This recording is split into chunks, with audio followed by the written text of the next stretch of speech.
안녕하세요. 저 이민경입니다. 저는 국회에서 보좌관 22년 경력을 바탕으로 현재 행정사로 활동을 하고 있는 이민경입니다. 제가 이 영상을 찍는 거는 이제 그 보좌관이라는 직업을 어, 더 많은 사람에게 정확하게 소개한다는 의미도 있고, 또 보좌관이라는 경력이 그 100세 시대에 또 다른 새로운 인생을 펼치는데 도움이 많이 되어 왔다라는 것도 설명을 드리기 위해서 이 영상을 찍게 됐습니다. 사실 보좌관이라는 직업을 제가 국회에 맨 처음에 들어갔던 1988년만 해도 가방 못지다, 의원이 가방 들고 다니는 사람이다, 이런 비하하는 이야기들이 있었습니다. 그런데 1988년 제가 들어가서 이제 바로 좀 있다가 국정감사라는 게 시작이 됐습니다. 그래서 국정감사가 시작이 되다 보니까 보좌관이라는 직업이 한 해, 두 해 거듭하면서 정책 전문가라는 직업으로 이제 업그레이드가 된 거죠.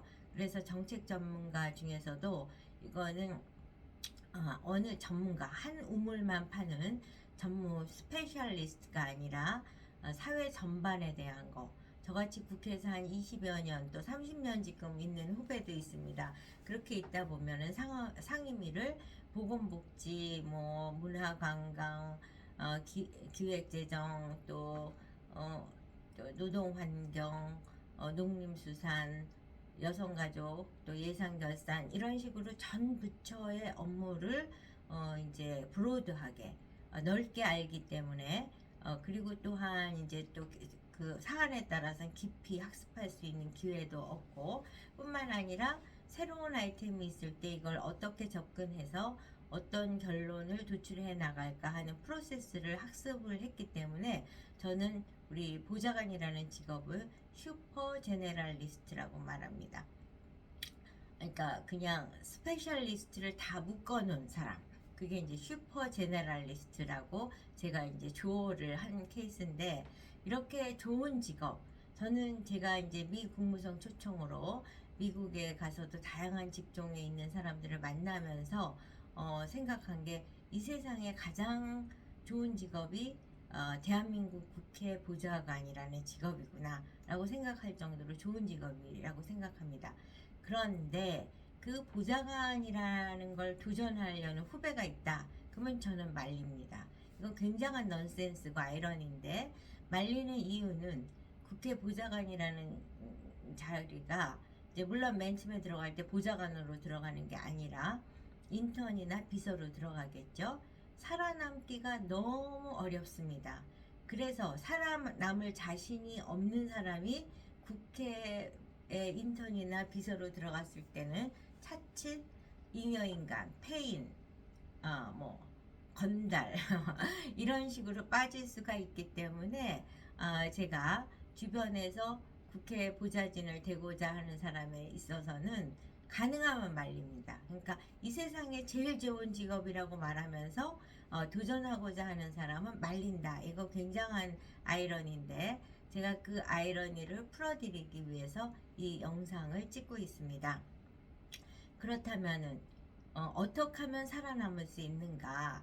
국회 보좌진으로 도전을 해서, 국회 보좌진이라는 거는 인턴이 되거나 이러는 거는 대기업체 공채나 공무원 시험에 합격하는 것보다 훨씬 쉽습니다. 진입장벽이 낮다는 얘기죠. 진입장벽이 낮긴 한데, 대기업이든 중소기업을 취직을 하거나 공무원이 됐을 적에는 뭐 큰 하자가 없는 한, 또는 자기가 마음이 바뀌어서 다른 직군으로 전환을 해야겠다는 생각을 하지 않는 한은 정년까지 하는 게 일반 예입니다. 그런데 국회 보좌진은 들어가면은 바로 잘릴 수도 있고, 한 달 만에 잘릴 수도 있고, 뭐 몇 년 만에 잘릴 수도 있고, 필수적으로 4년 만에는 의원이 재선이 안 되면 자연 퇴사를 해야 되는 그런 아주 치명적인 약점을 갖고 있는 직업입니다. 그러다 보니까 4년마다 한 번, 지금 이제 4월 10일 날 선거를 하죠. 그러면 그때 당선이 되신 의원님들이 6월 초에 이제 6월 1일 정도에 이제 개회를 하고 의원 활동을 시작이 됩니다. 그러면 4월 10일부터 6월 5월까지 그렇게 한 달 반 정도가 인력 시장이 조성이 됩니다. 그럼 먼저 의원님을 모셨는데 그 의원님이 낙선이 됐거나 먼저 의원님과 이제는 결별을 해서 새로운 의원님을 모시고 싶거나 이런 사람들이 이제 새로 당선이 되신 의원님에게 도전을 하게 됩니다. 그래서 여기서 또 살아남아야지 4년이 이어져서 저같이 20년, 30년이 되는 보좌관이 될 수 있는 것입니다. 그래서 이제 두 텀만 4년짜리 두 번 정도 물 건너는 것까지 해서 한 10년을 했다.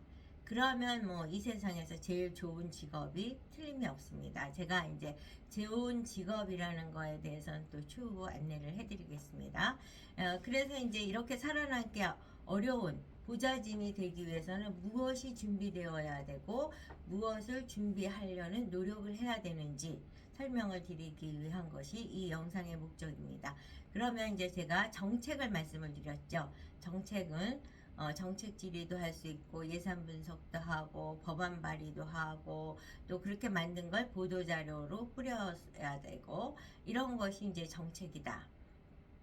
그러면 이제 정무가 또 중요하다는 말씀을 드렸습니다. 정무는 뭐냐면 지역 관리도 할 수 있어야 되고 또 의원님 주변분 직능 대표로 왔을 때는 직능 분야의 사람들과에도 네트워크 관리를 잘 해야 되고 그 다음에 기자 관리 굉장히 중요합니다.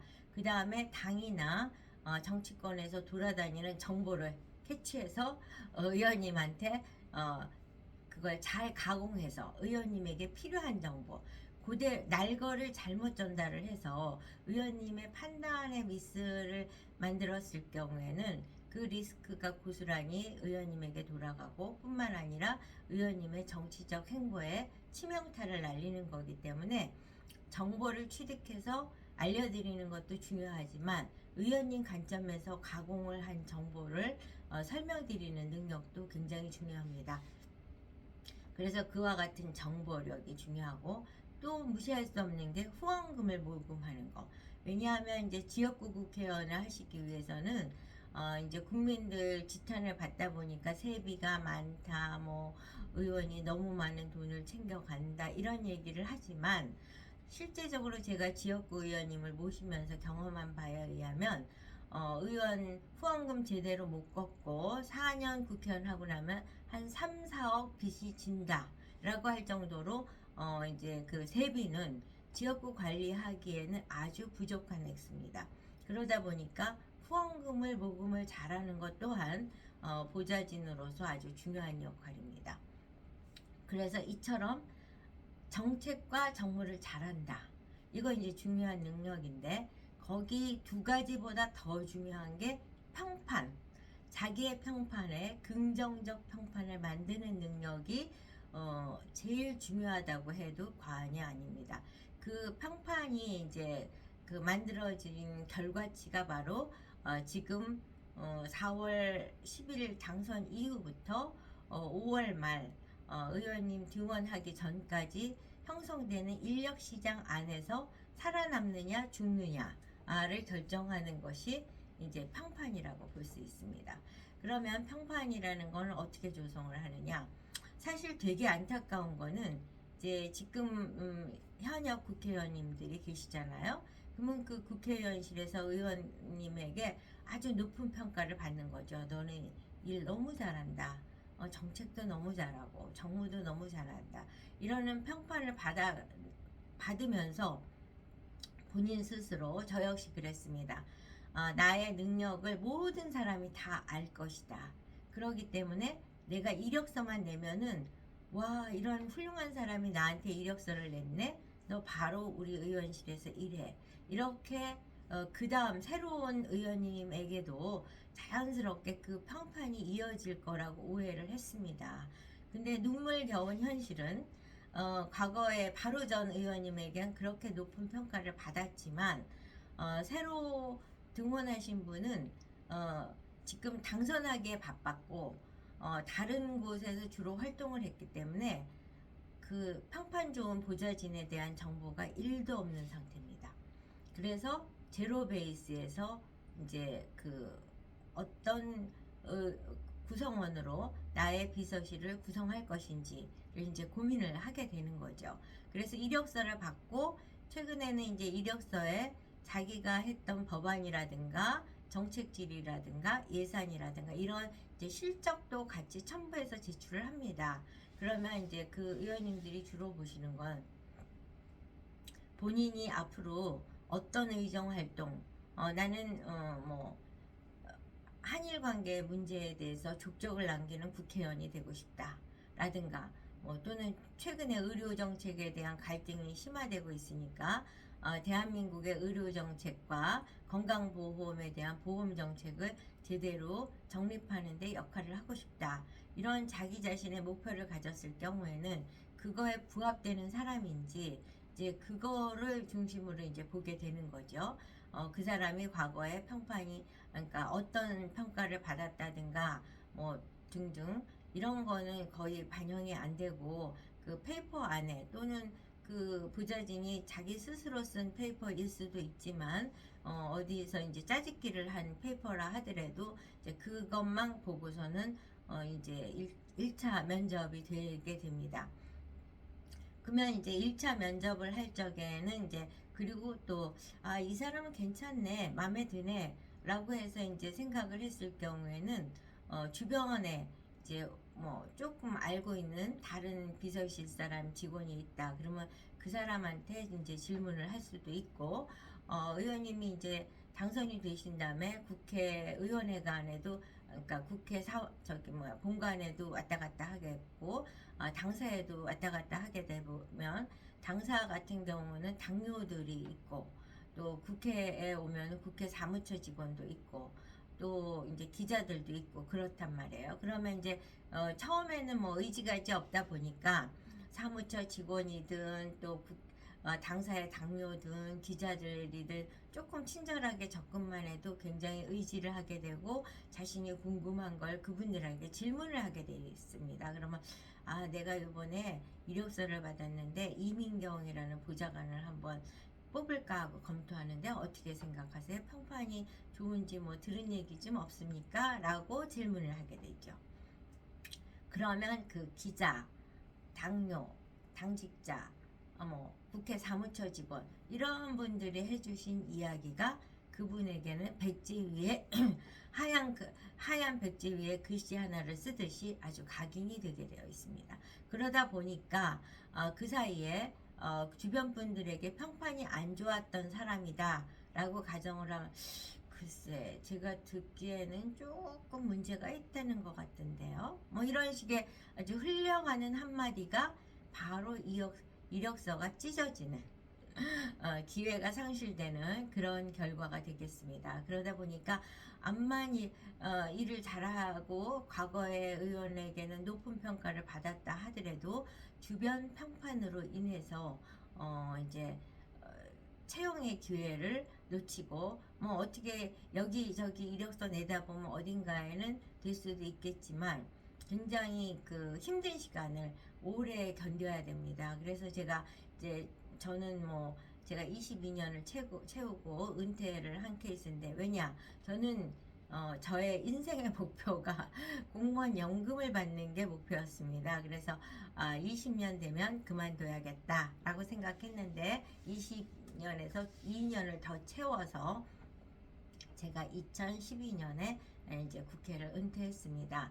이제 그에 비해서 아는 후배들 중에서는 모셨을 때 의원으로부터 굉장히 높은 평가를 받았는데 주변 평가가 그렇게 바람직하지 않다 보니까 능력이 있음에도 불구하고 지금 계속 지속적으로 다른 의원실을 못 가고 이제 외부에서 이제 힘든 시간을 보내는 후배들을 보는 경우가 있습니다. 근데 이제 그와 같은 공백이 1년, 2년, 뭐 3년, 4년 이렇게 길어지게 되다 보면은 다시 채용될 수 있는 확률은 아주 낮아지는 게 이제 문제입니다. 그래서 평판이 중요하다는 말씀을 드리는데 그럼 과연 평판을 어떻게 만들 것이냐 이제 평판을 만드는 거는 주변에게 서운하게 하지 않고 갑질을 하지 않고 또 어떤 부탁이 있었을 적에 노라고 말하기보다는 친절하게 거절할 줄 아는 능력을 갖는 것이 굉장히 중요합니다. 왜냐하면 지역구 주민이나 그냥 일반 국민들하고 현실이 지금 언밸런스, 바란스가 안 맞는 사안들이 있습니다. 예를 들면 이제 지금 김영란법이라는 게 생겨서 어떠한 민원도 사실 해결하기가 어려운 현실인데 오랫동안 이제 그런 누구한테 부탁을 해서 문제를 해결해 본 경험들이 있는 분 입장에서는 그렇게 부탁을 했을 적에 흔쾌하게 부탁을 반영해서 결과를 만들어 드리지 않으면 서운해하거나 이제 그 사람을 외면하고 싶다라는 그런 내적 변화의 마음을 갖게 됩니다. 예를 들자면 제가 국회에 있으면서 가장 많이 이제 들어오는 민원은 제가 우리 어머니 아버님께서 지금 병원에 입원해서 암 수술을 해야 되는데 지금 대기가 한 석 달이 남았습니다. 그 입원 날짜를 좀 당겨줄 수 없을까요? 그래서 이렇게 병원 입원에 대한 의뢰. 또 어떤 거냐면 지금 병원에 입원을 해서 지금 퇴원을 하라고 그러는데 한 달만 더 입원할 기회를 주면 안 될까요? 이런 병원의 민원이 있고, 그 다음에 또 어떤 게 있냐면은 지금 나한테 이런 애로사항이 있는데 그 담당 공무원한테 얘기해서 그 애로사항을 좀 잘 풀 수 있도록 말 좀 잘해달라고 뭐 이런 경우도 있고, 최근에는 뭐 채용 비리로 국회의원이 교도소까지 들어가는 걸 보았기 때문에 채용에 대한 민원은 그렇게 많지는 않을 수도 있지만 이제 제가 경험한 케이스를 보면은 제가 그때 모셨던 의원님이 약사 의원님이신데 그 약사 의원님의 바깥분은 대학 교수였어요. 그랬는데 그 교수님하고 인연이 있는 어떤 분이 우리 의원님이 당선되자마자 민원이 들어왔어요. 자기 딸내미가 지금 어느 제약회사에 지금 이력서를 냈는데 걔를 꼭 취업이 되게 해달라고. 그래서 이제 그때만 해도 취업에 대한 뭐 압력이라면 압력이고 부탁이라면 부탁이 가능한 시점이기 때문에 연락을 해서 말을 해서 이제 따님이 취업이 됐어요. 그랬더니 추가로 더 황당한 부탁이 취업이 됐는데 걔가 근무처가 원하는 근무처가 아니니까 다른 데로 이전하게끔 해달라. 근무처를 이동할 수 있도록까지 해달라. 이런 식으로 굉장히 뭐랄까 경우가 없는 그런 민원들도 많습니다. 그랬을 때 과연 이제 냉정하게 했을 때는 의원님에 대한 평판이나 표가 우수수 다 떨어지는 소리가 들리는 거죠. 그랬을 때 정중하게 불쾌하지 않게 노라고 하는 게 되게 중요합니다. 그 다음에 또 이제 예를 들면 우리 애가 학교 폭력으로 지금 힘든 시점인데 학교를 원하는 A라는 학교로 전학을 시켜 주십시오. 이런 부탁도 들어올 수 있고, 뭐 하여튼 또 이제 교사인 경우에는 이제 교사가 그 이동을 했어요. 그러면은 부부가 지금 별거를 할 수밖에 없는 상태인데 이제 거주지로 그 자기네 부인을 빨리 전근을 시켜드는 걸 도와달라. 뭐 이런 식으로 또 기술 보증 기금에 서 대출을 받는데 좀 앞당겨서 많은 액수를 대출받게 해달라든가 이런 식의 수많은 민원들이 들어오게 됩니다. 사실 어려운 부탁이고 압력이고 그거하고 같은 줄에 서서 기다리는 다른 일반 국민에게 대비하면 엄청난 혜택이기 때문에 당연히 노라고 해야 되는 일들입니다. 그럼에도 불구하고 그거를 그냥 아주 뭐 원칙적인 이야기로 그건 이래서 어렵습니다. 김영남 법 때문에 곤란합니다. 뭐 이렇게 얘기했을 경우에는 우리 의원에 대한 비판이 많아지는 거는 물론이려니와 이제 저 자신에 대한 평판도 나빠지기 때문에 제가 그 다음 어떤 행보를 할 적에 비판적 의견이 반영될 확률이 아주 높아지는 거죠. 그래서 이제 사실은 국회 안에 근무하면서 좋은 평판을 유지한다는 것은 쉽지 않습니다. 그럼에도 불구하고 다음번에 또 국회에서 살아남을 수 있다든가 또는 의원과의 원만한 관계로 의원실에서 살아남기 위해서는 좋은 평판을 얻는 것은 아주 필수적이기 때문에 그런 이제 월권과 사회적 비판을 받을 압력을 넣지 않으면서도 주변에 민원이 들어왔을 때 나쁜 평판을 얻지 않게끔 하는 그 중간 지점을 찾는 거는 사실 거의 예술에 가깝다고 말할 수 있죠. 그래서 이제 제가 얻은 스킬은 뭐냐, 이제 민원에 대해서 내가 그냥 판단을 해서 노라고 말하는 게 아니라 일단은 부탁하는 제스처를 합니다.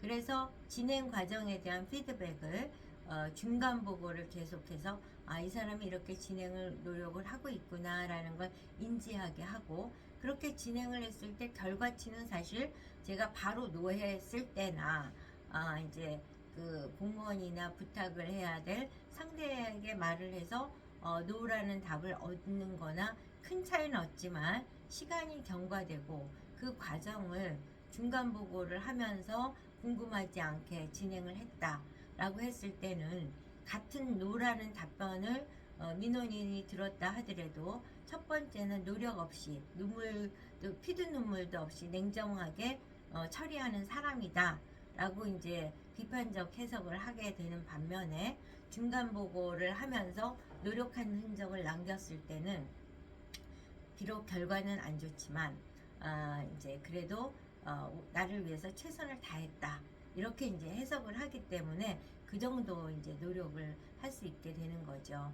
사실 이제 국회 보좌관이 갑질을 한다, 민원을 제대로 처리하지 않는다, 이와 같은 얘기를 듣게 되는 이유는 바로 제가 아까 국회 보좌관이라는 자리가 이 세상에서 제일 좋은 자리일 수도 있다 라는 얘기를 한 거하고도 일맥상통을 하게 됩니다. 그래서 국회 보좌관이라는 자리는 사실 의원님들을 등에 업고 하는 일이긴 하지만 뭐든지 가장 빨리 신속하게 해결해낼 수 있는 능력을 갖춘 것이 이제 보좌관의 자리라고 해도 과언이 아닙니다. 왜냐? 그 정부기관에 있어 대부분의 민원이라는 것이 정부기관의 어떤 행정적인 부탁을 하고 문제 해결에 도움을 받고자 하는 경우들이 많은데, 이제 국회와의 그 행정부와의 관계는 갑과 을의 관계입니다. 그래서 제가 국회 보좌진 교육과정을 운영을 하면서 이제 그 먹이사슬이랄까요, 인과관계 사슬을 얘기했는데, 국회의원은 누구를 가장 무서워하냐면 국민을 가장 무서워하고 또 국민은 행정부를 가장 무서워하고, 왜냐하면 뭐 벌금 통지라든가 처벌 통지가 날라왔을 때 제일 무서워하잖아요. 그러니까 국회의원은 국민을 가장 무서워하고 국민은 행정부를 가장 무서워하고 행정부는 국회를 가장 무서워합니다. 이렇게 먹이사슬의 고리, 서로의 그 뭐랄까 갑과 을의 관계의 고리에 이렇게 순환을 하고 있기 때문에 이제 국회의원실에서 행정부에게 어떤 문제를 해결할 수 있는 키를 갖고 있기 때문에, 그 이유는 국회의원이 이제 국정감사를 한다든가 정책감사를 한다든가 뭐 인사청문회를 한다든가 이럴 때 장관이 나와서 답변을 하게 되는데, 그 장관이 아무것도 모르는 상태에서 답변을 하는 것보다는 예상 질문을 받아서 답변을 하는 것이 수월하기 때문에 국회 이제 국정감사라든가 각종 회의가 있을 때는 행정부 공무원들이 예상 질문을 각 의원실에서 받아가기 위해서 이제 순회를 하고 노력을 합니다. 그럴 때 의원실에서 예상 질문을 안 줬을 경우에는 장관은 물론 즉답도 잘하는 유능한 장관님도 계시지만 예상 질문이 없으면 답변하기 어려운 장관님들에게는 아주 곤혹스러운 현실이 이제 등장을 하게 되는 거죠. 4천만, 5천만 인구가 다 보게 생중계가 되는데 장관님이 버벅거리고 답변을 못한다. 이러기 때문에 행정부 공무원들은 그 예상 질문을 받기 위해서 각 의원실에 점수를 따야 되는 각과 을의 관계가 형성이 되어 있습니다. 그렇다 보니까 의원실에서 어떤 부탁을 했을 적에는 행정부에서는 최선을 다해서 그 문제를 해결해 주려고 노력을 하는 것이 이제 현실입니다. 그렇다 보니까 보좌관의 위치는 많은 걸 해결할 수 있는 능력과 위치에 있습니다. 그렇지만 그걸 남용을 하게 되면은 신문에 한 줄 나고 쇠고랑을 차는 결과가 되지만 이제 사회적으로 순기능을 하고 긍정적인 역할을 할 수 있는 거에 행정부에 요구를 하고 문제를 해결한다면 그건 발전의 원동력이 되는 거죠. 그래서 이제 국회 보좌관이라는 자리는 문제 해결 능력이 있는 자리다. 이렇게 해도 과언이 아니고 그래서 그렇게 엄청난 자리를 유지하고 확보하기 위해서는 많은 능력이 필요하기 때문에 그 능력이 전제되지 않은 사람은 국회에 들어가지 않을 것을 저는 권하고, 그러면 과연 그 능력이 무엇이냐라는 질문에 대해서는 정책 능력, 정무 능력, 그리고 평판을 좋게 할 수 있는 순화된 능력, 이게 필요하다는 말씀을 드리면서 제가 오늘 영상을 마치도록 하겠습니다. 그리고 이제 이어서 또 다음 컨텐츠를 갖고 여러분을 찾아뵙도록 하겠습니다. 여러분 좋아요, 구독, 또 알림 잊지 말고 잘 부탁드리겠습니다. 다음에도 유익한 영상 준비해서 찾아뵙겠습니다. 안녕히 계세요.